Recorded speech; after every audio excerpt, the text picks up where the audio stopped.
All right, we are live for the Friday edition of the Mike and Mario Show. We're back, and excited to be back for another week to talk about prior events as well as looking ahead, trying to navigate these choppy waters. But before we do that, Mario, how you doing, my friend? Yeah, I'm doing fine, and yes, looking forward to the weekend.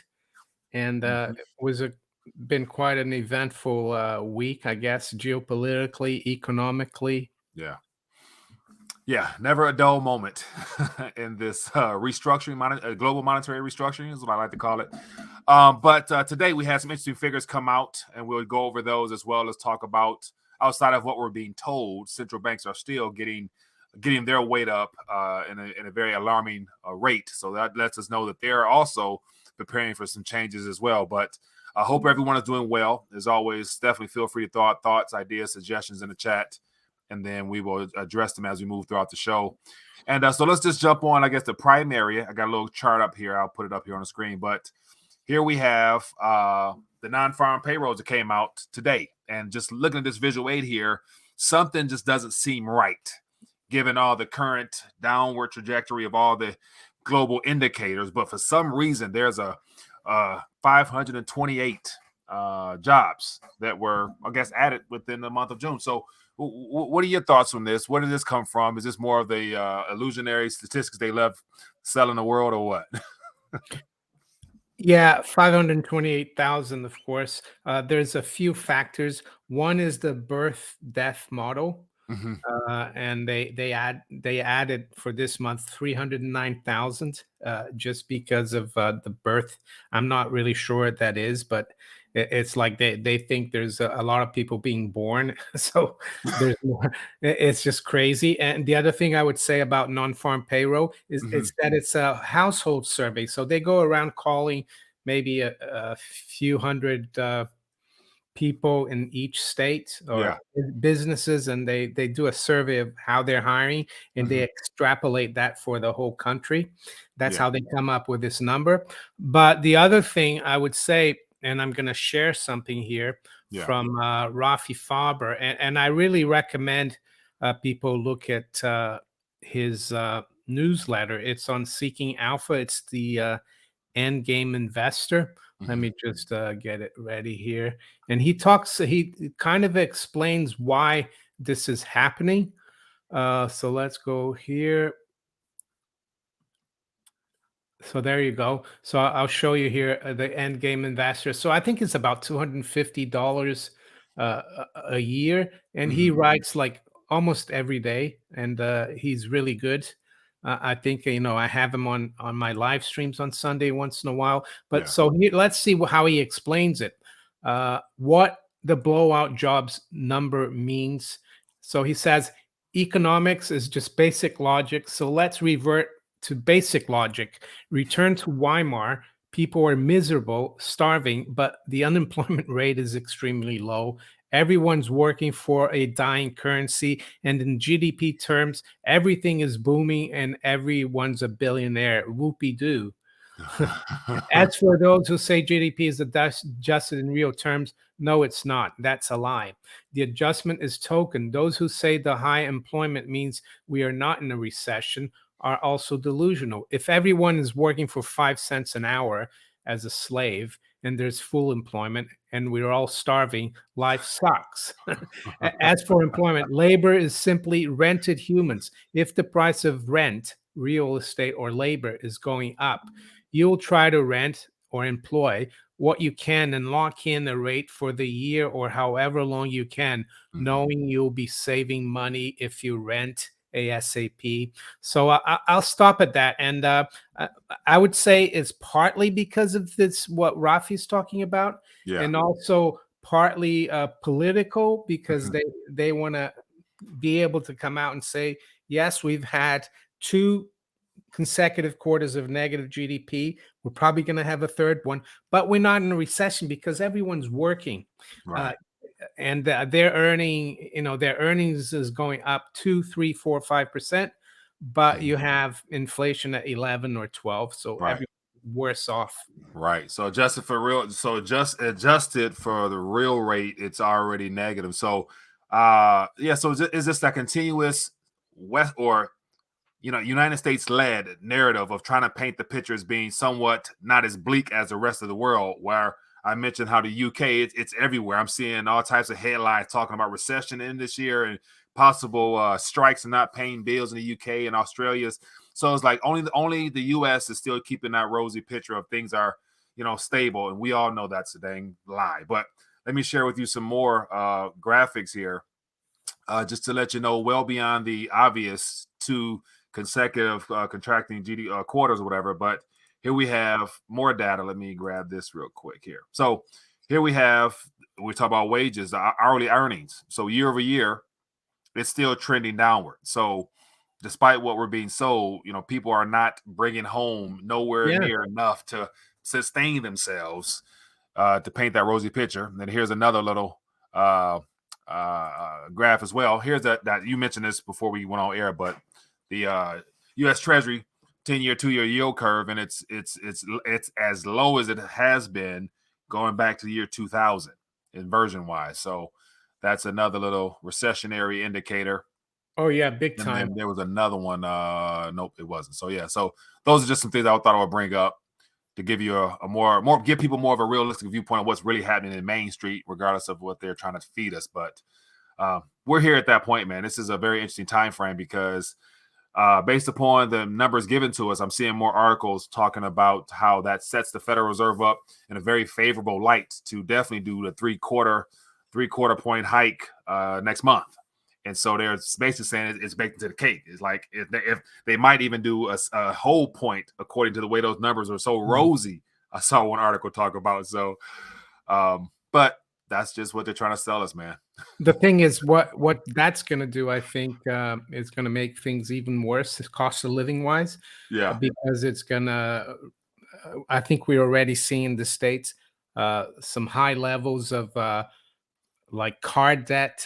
People are reneging on car loans, right. And pretty soon we're going to see people get in trouble with their mortgage payments, not just in the US, here in the UK as well. I was reading this afternoon that already since the Bank of England's decision yesterday to raise rates by 50 basis points, loads of mortgage lenders have taken loads of deals off the table.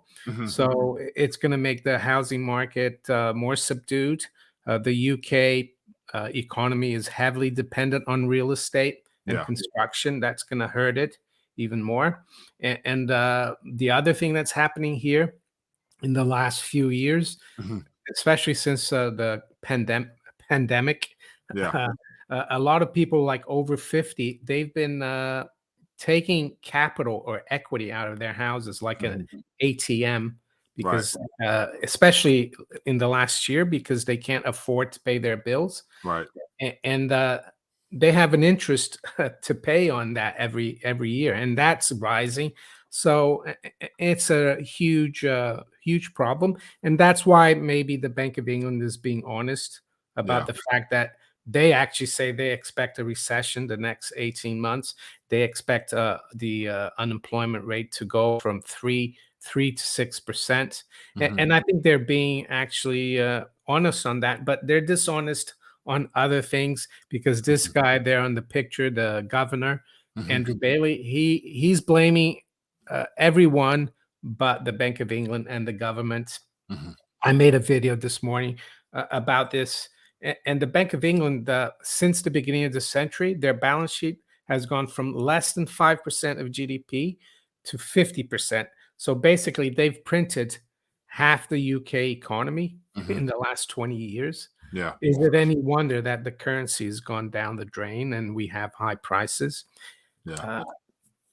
And I think that was the whole premise of the central banking model, is to be the crutch for governments. And of course, the governments have expanded along the way. Government employment and entitlements and all that other stuff has grown rampant to where people have been conditioned to expect the state or the government to come in and support them and be their primary caregivers. And when things go awry, which is what we're witnessing now, because I also saw in the UK about the energy bill. They gave out $400, but then I saw another article saying that $400 basically funneled right into the energy companies' pockets basically, so it's a subsidy for the energy companies on top of them already having all-time high in profits and things. So at Yeah. the end of the day, it's more of a tax on the people because they got to that next month they got to come out of their own pockets with what they may or may not have. So it's just a complete chaos out here, man. But this is what it is, man. But so I showed you the article here, and then on the other side here in the U.S., this is the type of stuff we see here. Fed Bullard sees more interest rate hikes ahead and no U.S. recession. So completely different narratives, same economic conditions. Inflation is it's in real terms, inflation globally is already double digits, flat out. But yet they're still giving us those fake numbers. I mean, it's weird because here on our side, GDP is actually still. I'm not sure. It might have gone negative the second quarter, but it's actually running better than the U.S. It's Yeah. actually positive, and we're the Bank of England at least is admitting that there will be a recession, while in the U.S. is negative already first and second quarter. And this bozo Bullard has come out and say that there's they're gonna raise rates and there's gonna be no recession. But I think it's what Rafi said.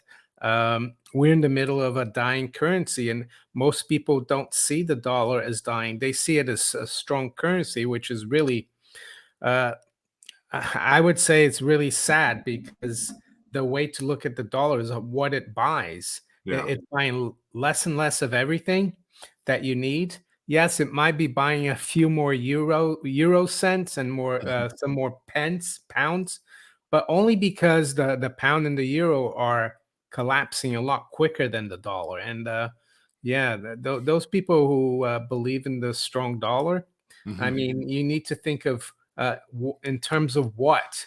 Right.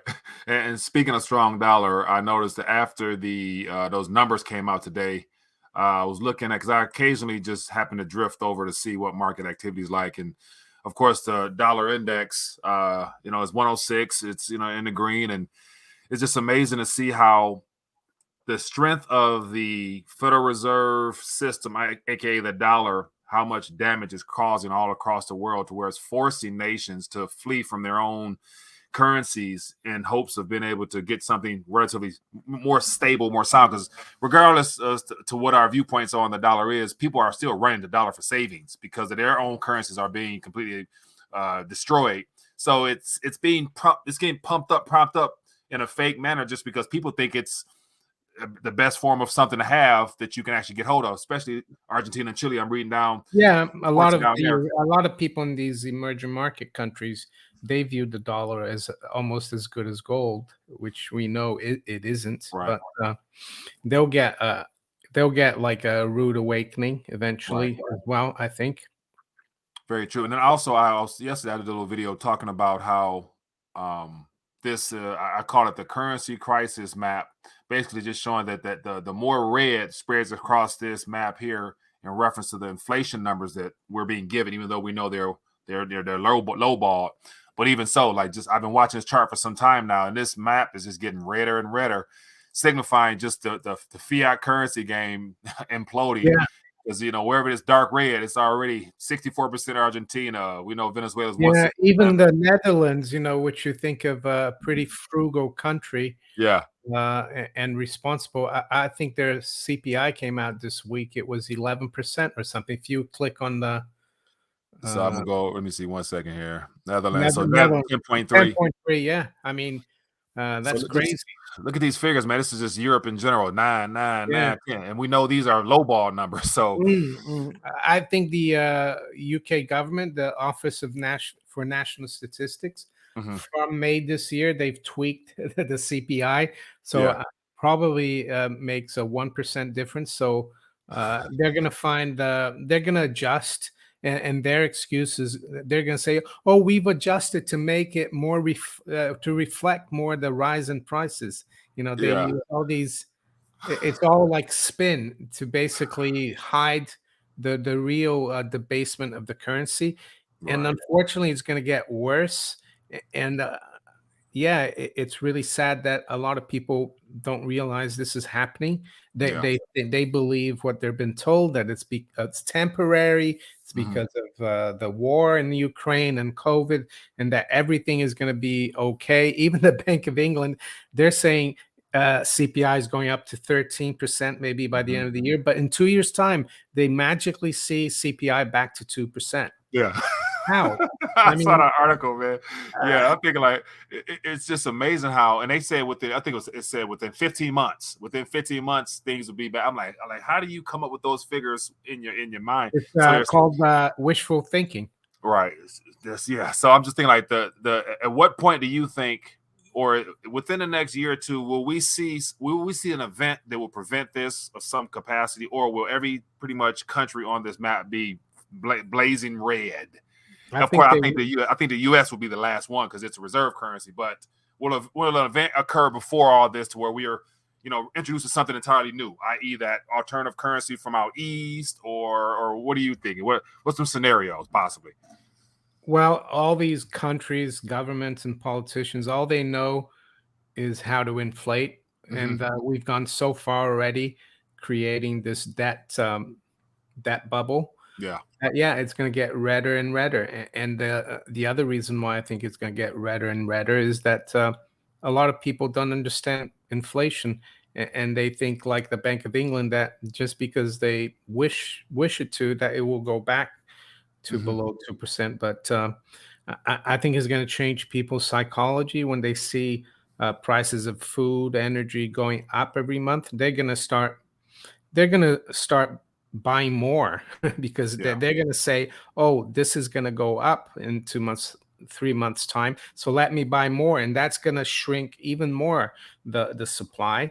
And the same thing will happen maybe to the labor market, like Rafi said, because it's so cheap to hire, slaves, as he calls it, yeah. that employers are going to hire as well now, instead of waiting until the slaves ask for higher wages. And I'm not trying to be, this That's is a yeah. joke here, of course. I'm not like, so that, and he said, and I agree with him, eventually when everything implodes, then there will be 60, 70% unemployment. It will be total Mm, devastation. yeah. And so noticed in the chat someone mentioned the probably the safest place to be, and they put Greenland. Greenland. Yeah, and so looking on there, I'm trying to find any type of stats from Greenland itself, and nothing is popping Uh, up really. So there's some small towns there. It's pretty cold though most of the time. yeah, I know along the edges there's some smaller towns I, just because I I think Trump may put a bid on for Greenland, didn't he? yeah. He wanted to buy it from Denmark, and they said no. So yeah, I thought that's funny. But as of right now, I did find something, but I don't know if it's up to date. But let me zoom out. But it just says here, this is outdated stats. It says 2020, but as we can see, there's not much not much commerce going in and out It's other a than I'm sure very there's very fishing. very small economy. I mean, uh, they probably depend a lot on the Danish government. They Yeah, probably send them a lot of uh, aid, I would say. yeah, they do. They do. All right, let's keep moving right What along. We about got what about Antarctica, Mike? That to seems like an interesting place. that's off limits. So to my knowledge, there's only military operations there and whoever else private entities, but no public. Admiral Byrd went there, and he said there's a continent there as big as the United States. Yeah. That's the will we ever find out in his life? Probably not. We will never find out, but I'm sure there's no concerns of inflation down there for whatever that's worth. All right, let's get to some other topics. So let's we got to definitely touch on the geopolitical side of things. So this came out earlier, based upon Pelosi being very persistent of visiting Taiwan for less than 24 hours, and the results of that is that China's ramping up activity, and passing some sanctions and things like that. But this came out today. China's 68 planes and 13 warships crossed Taiwan's median line days after Pelosi's visit. So is this that next event, perhaps, or what's is this just jawboning or what? What do you think? Is this worth paying attention to? I think so, even though I think a lot of it is to try to keep people scared Hmm. and keep people from looking at the real problem, which is the currency collapse. Yeah. But I think they're trying to build it up into the next Ukraine crisis, where the West and NATO are totally against Russia. Yeah. Now they're trying to do the same thing with China, I think, and it's gonna make things. It could make the the crisis that we've had, Hmm. which they're blaming a lot of things on because of the Ukraine, even bigger with China, because China is they're the supermarket for the world. They Right. produce a lot of things. Right. Uh, Yeah, I look at it as the U.S. continue to provoke and to instigate conflict, the way that we're always entangled in some yeah, type of affair. maybe it helps China too, because I guess this year I think it's an anniversary. I think is it the 70th anniversary of the Communist Party, and they have some kind of big conference. Hmm. And I think Xi Jinping is supposed to get reelected, and the economy is doing well in China. You've got the real Right. estate collapse, so they need an enemy as well to point to Right. rally the domestic crowd. Correct. So it probably helps both countries that they're in this thing, and it helps the military sector, industrial complex as well. Right. Because everybody's ramping up for some type of war, so everybody's spending more on their defense budgets Yeah, now. yeah. Um, Here's another Especially article when here. especially when the private economy is down in the dumps, when we have so much debt and inflation. The Yeah. last resort is like for the government to take over and create this crisis so that we can spend and borrow even more on the back of the taxpayer. That'll be a way of stimulating naturally because it'd be needed. And here's a little article here. I'm getting some back feed on my side. Am I doing something wrong? But no, here China imposes trade sanctions on Taiwan over Pelosi visit, but leaves out one critical item. Guess what the item is they left out of the sanctions list? You gotta give me a guess. Any guess? And I'll tell you. Let me read that again. China imposes trade sanction. Oh, is that about? I don't know. Is that? I don't know. Semiconductors. Oh yeah. They don't want to touch that because it says Taiwan shipped 104 billion worth of chips to Oh yeah, factories in Taiwan is mainland China. yeah, they're important in terms of the semiconductor. Right. So so it's partial sanctions, just like the U.S. We sanction Russia, but we didn't want to touch the energy when it came to energy coming our way. So everything but energy. So it's just more. Oh man, it's for more crap. Anyway, We've let's get got into a super couple chat. of super chats there if Yeah. you want to read them. Chris, appreciate you, man. Says, will the UK economy implode before the US economy? If it does, what will be the implications of the US economy? Thanks. That's a great question. I believe it will.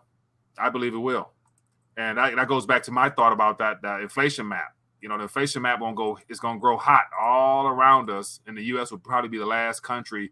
And prior to getting to that point, I think there'll be some event or some complete announcement of some kind in the form of that alternative that the world's waiting on. So I don't know if it'll get to that point, but that's just my thoughts on it. But yeah, I think so. What do you think, Mar? I agree with you because, like you said, the U.S. is at the center, and the periphery will fall first. So yeah, the U.K. is in the periphery. Yeah, and they were once a world superpower as well, 100 plus, 120 some years ago. But things change. Miles says, do you believe the Prince increases are self-fulfilling prophecy? I keep Hearthstone argument. I believe the Prince increases. Oh, I'm Prince. Price increases. Oh my goodness. Do you believe the price increases are a self-fulfilling prophecy? Yeah, partially, but then again, I'm also hearing on my side. I'm also hearing more about the prices decreasing in certain things due to a backlog of inventory. So a lot of people over here, there's major sales going on right now because there's more than enough product that was ordered after the whole shutdown stuff. So Yeah, because of what you're referring to. The thing is, the Austrian school, von Mises, he sees the price increases, and the runaway inflation is when people the general public, not us here, Mhm. because we've been following, looking at this for years. When they realize that the government and the central bank won't be able to ever stop inflating Mhm. and by inflating I mean creating more debt and credit, they will realize that the currency they're holding is becoming worth less and less, and they're Yeah. going to try to get rid of it as much as possible. Yeah, so it is self-fulfilling, but it doesn't happen in a vacuum. It happens for a reason, because they lose faith in the management of the currency. But von Mises also says that even during an inflation, there are products and commodities that can go down in Mhm. price. uh, I mean, this year it's been financial assets that have gone down in price, Mhm. but it doesn't mean to say that the currency isn't collapsing. And so to answer his question, yes, it will become self fulfilling, but not in a vacuum. Yeah.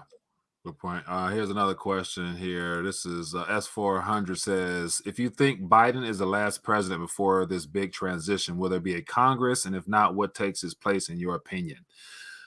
Great question. So I think this plays into my little thesis that at this current moment, due to where we're at in this current monetary paradigm, that the Federal Reserve note and this current administration will be the last of its kind before some type of complete shakeout or shifting of our government takes place. So, what could come about, is no way of telling, but I think it all depends on the people. Because if we, the people, meaning all 300 plus million of us in this country here, wake up and realize what we have been subjected to over the last 100 plus years under the Federal Reserve model, I think people will demand change, and we can probably take back our government in some capacity.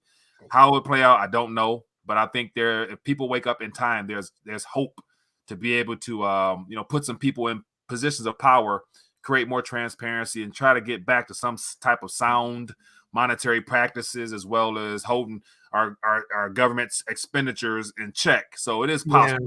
I wouldn't even begin to know, but yeah, I like to be hopeful in that regard there. But if we don't wake up, then they'll take over more and expand, and they'll literally enslave us even more, I think. So Or that's you could my 2 cents. you could see a total collapse of the federal government, and you Mhm. could go back to a pre 1787 United States of America, more Mhm. to like a confederacy of states Yeah. with a very small central government or no central government. I think that would be a good thing for each state to be sovereign. Mhm. As for the Federal Reserve, uh, yeah, I don't see any reform or going back to sound money. The only thing that would solve that would be to abolish or end the Fed. Mhm. Those people out there who think the Fed is become reckless because of bad management. No, I think it's always been the plan to Yeah.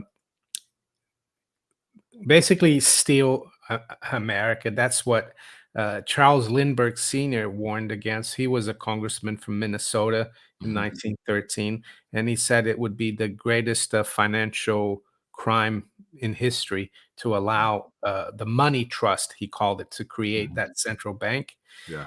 And over 100 years later, He was yeah, right. he That's was where we're right. at. That's Oh man. where we're at. Here's another. It says, Mike Mario, what do you guys think about Musk saying recession will be slight, i.e., a soft landing? And so I wasn't familiar with that. So I did pull up a little headline that came out a couple hours ago, but it's a Wall Street says Elon Musk predicts a mild recession for 18 months, says inflation has peaked.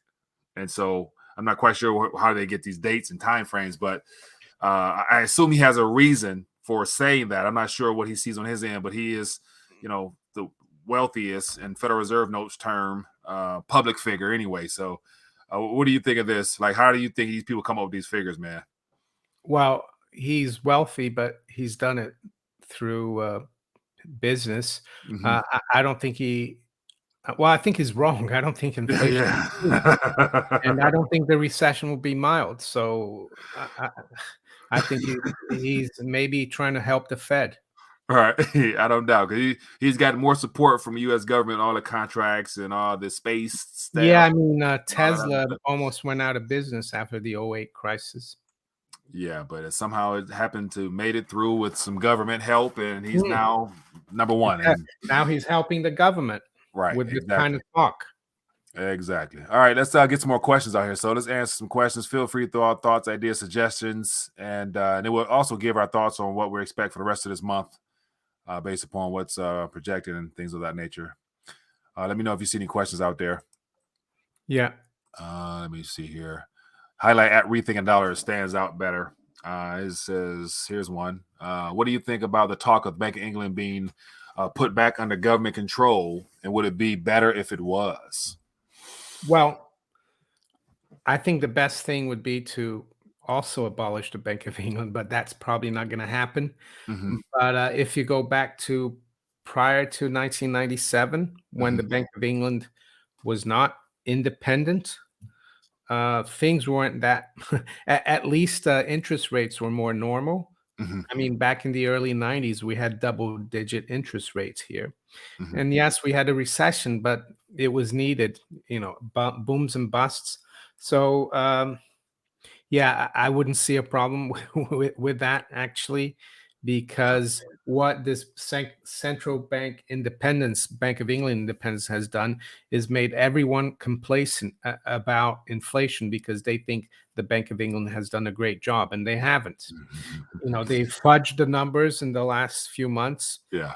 They've gone back because last year, if you look at the 1997 to 2020, which is the period since when they became independent, CPI was running at 2.7%. Their target was 2. So Hmm. they're running almost 1% more.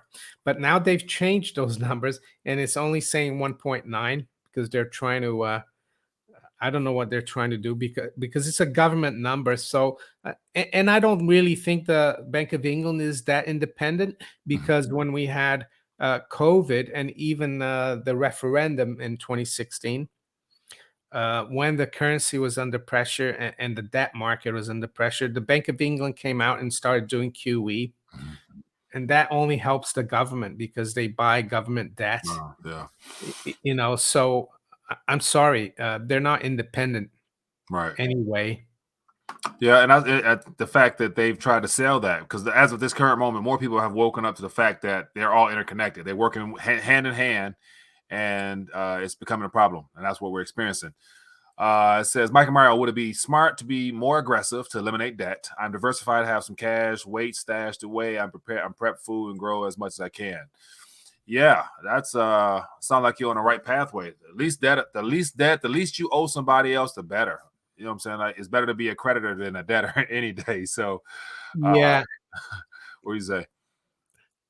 here in the UK, a lot of people in the last few years have taken big interest-only mortgages. Rates were really low, and the mantra was that interest rates are not never going to rise that much, because they've been like under zero for 12, 13 years. Yeah. But now it's quickly going up, and I bet there will be a lot of people who are sorry they took on such big mortgages. Yeah.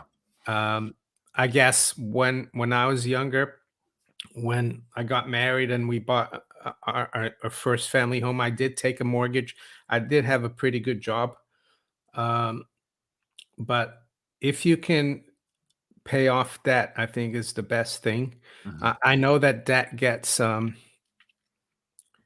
written off during inflation and even hyperinflation, but when you are in the beginning of the inflation, uh, and your costs start going up Hmm. and your mortgage payments start going up, then you could lose that your house Yeah. or anything else. We're seeing now that in the US, a lot of car loans are being defaulted upon. Hmm. I think there's over 1 trillion in car loans. It's almost become like the new subprime. Yeah. And yeah, try to Yeah. avoid that. Eliminate as much as you can. That would be the goal. Here's one from Matthew. Says, do you think that they are waiting for a reason to go back to quantitative easing, like a market crash caused by the Taiwan invasion? Yeah, I mean, amongst the military situation, it'll just be. It's. at some point we're going to have a world excursion, some type of world war. It just seems like it's inevitable because China and Russia are partnering on what they're trying to execute. In the West, I don't see them sitting around and just saying, okay, yeah, you guys can, run the next monetary system without us having any hiccups. So there's going to be a major clash of some kind. And therefore, that right there, they need funds to do that. So that's when I can see them cutting on the printing press in all nations and saying, we got to fund this. And yeah, how it plays out, who knows? But yeah, that's QE seems inevitable. But then again, it's a matter of at what time will it start again? Officially. Well, and even the Fed's balance sheet, they're supposed to be QT now, and it has hardly gone down. Right. They're supposed to have started doing it in June, and here we are in August, and it's barely budged. Yeah. The other thing as well, like you're talking about a major war, and it is possible because I think Russia just came out and said that if there's a conflict in Taiwan, they will help out the Chinese. So Mm. they're aligning each other with each other, China and Russia. Yeah. Okay, I didn't see that one. Let me look up that Well, one. I think I was listening to maybe the Duran, and they were talking about that. Yeah. So yeah, we know that they have plans for something And that Vietnam. China didn't really condemn Russia's special operation Yeah. in Ukraine. What else we got here? Be trust replacements. Let me see. Any other questions here? It will be possible for corporations. Will it be possible for corporations to generate wealth in America when most seems to be towards taxing hundreds of millionaires or more out of the existence? Who pays their taxes? Uh, uh, I don't understand that. Will it be possible for corporations to generate wealth in America? I don't know. Their moves would be towards. Yeah, I think corporations, they've done very well from Yeah. globalization in the last 30 40 years. I think the sector that's getting hurt, that creates real organic jobs, are like the small businesses, Mhm. mom and pop businesses. Yeah. They're the ones under pressure. Right. I mean, actually, speaking of which, you sent that visual aid showing how much pressure they're under. Let me Yeah, put this up here. So yeah, this that's the is one. damn. What's going on? So this chart here shows where we're at now with when it comes to small business Yeah. index. so And, it, and I think a lot of this job creation we're seeing now, surprising job creation, is probably people who are retired or are hard up. mhm, They're whatever they're earning through their pensions is not enough, so they're going to work for a big corporation, doing like a few hours a week, and yeah. just to get something. And that shows to me the fact that small businesses are in are not in great shape. Right. It's a bad sign for the economy, I would say, Right. because when you start a small business and you employ people, you care about the people that you employ. They're not just a number that you can get rid of like a big corporation. Right. And I also factor in the next style of the global governance structure that's being set up based upon what the World Economic Forum has put out there about this reset that they're all working towards, is that public-private partnerships where, the companies that have signed up or jumped on board with the government's agenda as well, they're all going to figure out how to profit off this transition using technology in some capacity. So there'll still be revenue to be made by those big tech companies, but there's going to be a much smaller group of companies participating. And of course, it's going to be the pharmaceuticals and, Wall Streets and banks, all they still going to be, involved. But small businesses are meant to be completely annihilated. So, yeah, not pleasant. Here's one from Matthew. It says, do you think that climate change is used as a ruse to launder billions of dollars? Yeah, I do. I agree. I think so 100%. Well, I think the biggest purpose of the I mean, the climate changes has been changing ever since there's been a planet. Planet, right? But what they're telling us is that it's is it anthropogenic, which means that it's created by humans. Mhm. But I think that's just a cover to, because if you create this crisis of climate change that it's produced by humans and human activity, Yeah. it gives you an excuse to create global governance. So, and the bankers are really behind this climate change agenda. You can Google Lionel de Rothschild and Maurice Strong. They were the ones who set up UNCED, United Nations Climate, it's UNCED. They set up the first climate change COP, climate conference in Rio, Yeah. Brazil, 1992. Yeah, so yeah, there probably is some money laundering going through there, but I also think I saw a little video somewhere that a lot of this climate change agenda is Mhm. hurting emerging market countries, because a lot of these countries, they want to industrialize countries Yeah. in Africa so that they can get wealthier and be healthier. But with all this climate change agenda, it's like uh, not allowing them to develop like the West has developed over the last 200 years. Right. And I think it's a great crime, even though a lot of people think I'd be a climate change denier. But I- in the Middle Ages, from 14, I think it was from 14, in the Middle Ages, supposedly it was really warm in Mhm. Europe, and then towards, I think, the 1600s to like 1800, we had a little ice age. The River Thames here in London used to freeze every winter, Mm. and now we're in a period a bit like in the Middle Ages where it's warming up. So the climate changes naturally, I would say, uh, Right. and but that doesn't mean I don't think people should, treat the planet with respect. Right. Not pollute Right. I mean, it's and the only do. planet we got to live on for now. So, but that's why there's a race to get to other planets, just because it's unsustainable here. And I hate people talk about, the population's too big. We gotta limit the population and all that crap. So, let's touch on metals before we wind down, man. I couldn't help myself earlier. I saw this once those figures came out. We saw immediate smackdown from what looks like $20 There down you to go. that down in 1954 or something like that. One of my They favorite recovered. coins, 64 half dollar. There you Yeah. go. Oh man, so The they're not done. metals, yeah, metals have had. I mean, gold has had a pretty good week. We got up to almost 1,800 yesterday and today, and Yeah. then we had these really strong jobs data, and they slammed gold down to 1465. We're now Yeah. at 1775, which is still almost $100 higher than we were a few weeks ago Mhm. when we got to around 1680. Yeah. Silver was slammed down to 1953.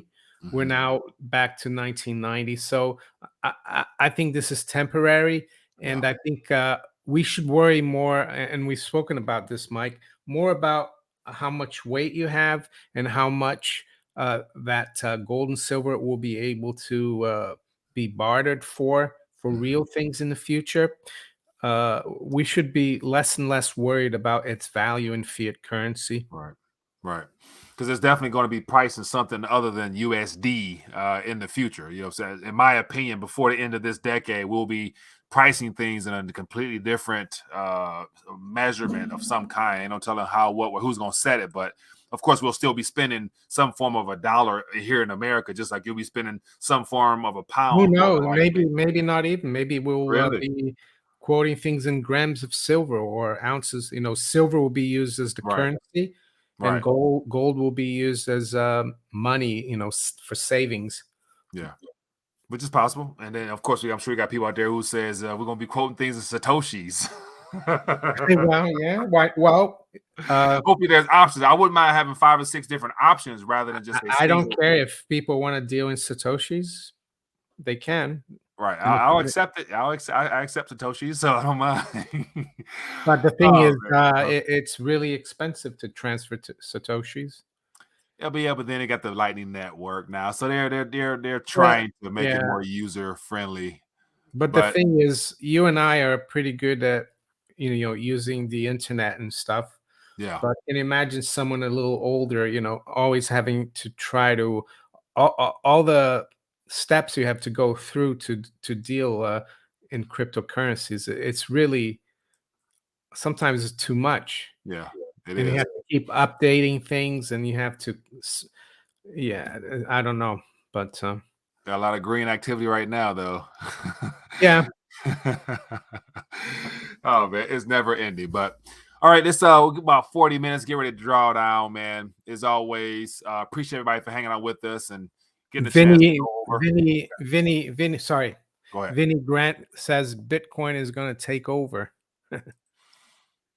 I mean, okay. So if you got some Bitcoin, you'll do fine then. But if you don't, then Yeah, you miss out. But in the meantime, I think one thing we're going to learn is it's important to have an assortment of things that you use now and things that you think will be of value down in the future, because everybody's game plan might be different, but have your foundation built on some form of weight, and of course you need yeah. calories, you need water, you need everything else on top of that. So we're entering into very interesting times, to say the least. But don't forget copper and nickel.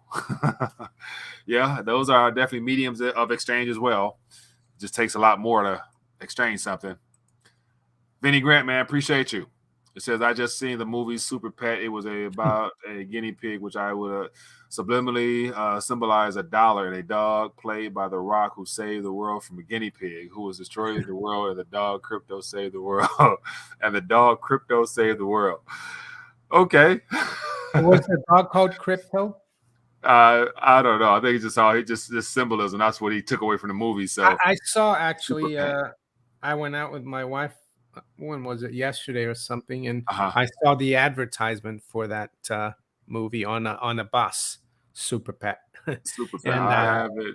I mean, I used to like when my daughter was younger, taking her to watch these kind of movies, but I haven't been to those anymore. All right, because I'm trying to figure out. I haven't seen the movie, so Super Pets. Let me find out what it is. So is this it here? Is it So live? who's the dollar then? Is the guinea pig? Or? I have no idea. Yeah, my boys are not I interested in like this that. I like the super dog there. He looks funny. stuff. Oh man. All right. Well, let's get it dialed down, man. As always, it's good to connect, and it's going to be an interesting Yeah, the dog's remainder name of summer. is Crypto. He said the dog is crypto. The dog name is crypto. So in this picture, it's two dogs though. Which dog is it? The big dog? Vinny, what dog is crypto? Is it the left or the right? I'm assuming the left. They ain't no The telling. Yeah, the guinea pig, Super Pets. but he's got a gold necklace there. Yeah. That doesn't look like I want crypto the to movie, me. but that's where it's going from. All right, man. All right, well, Super Pets. Well, everybody, enjoy your weekend. Get out and get some sun, have some fun, and definitely, stay prayed up, get your weight up, and everything in between. You know how we do it. Any last thoughts, Mario, that you want to leave us with? Yeah, just try to avoid all the noise and all these, China, Taiwan, the UK, conservative party leadership. Just focus on yourself, your family, your friends, and the community, and yeah, tighten your belts. I would say as well, because I think the inflation is going to continue, unlike Mr. Musk. Yeah. Things will become a little bit more challenging. So definitely, it's a great learning opportunity for people to really begin brushing up on skills that they have not used in a long time, just because of whatever else, as well as learning new skills. Like, this is a great time to deploy yourself Yeah, and be a yeah, blessing to other people. So yeah, lots of opportunity through the internet. It's gonna be more yeah. entrepreneurs created in the Don't next try to couple of. let it get you down. I mean, I follow these guys on YouTube. They're golfers. They're only in their early 20s. They're from the States. And I've been following them for 3, 4 years. And they used to do trick shots before. Now they're huge. They're getting invited to play all over the world. Yeah, And they're making a very good living from it. So there is opportunity everywhere. But you need to be aware of what's going on as well, I think. yeah. Somebody said start saving up for winter bills. And so yeah, like Mm, it's gonna be a little yeah. pricey. Alternative sources, get your wood burning stove, and might have to chop some wood down. And so yeah, I'm trying to figure out all types of things on my side, because I don't want them high bills either. But all right, everybody, well, be blessed, be safe, and we'll see you guys next week. Enjoy yourself. Stay safe. Peace.